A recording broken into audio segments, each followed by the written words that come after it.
Hinikayat ni Pangulong Ferdinand Bongbong Marcos Jr. ang publiko na bumisita sa palasyo.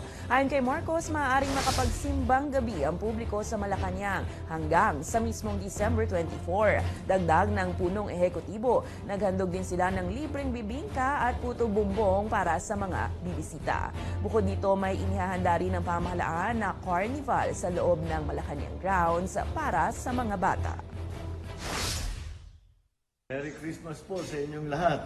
At muli, dahil Pasko, ay binuksan po natin ulit ang palasyo para sa inyong lahat. Open house po kami ngayon. Habang may simbang gabi, open house po ang palasyo. Puntahan po niyo kami, bumisita kayo. Kompleto ang mga pakain natin ng bibingka at saka siyempre yung specialty ko, puto bumbong.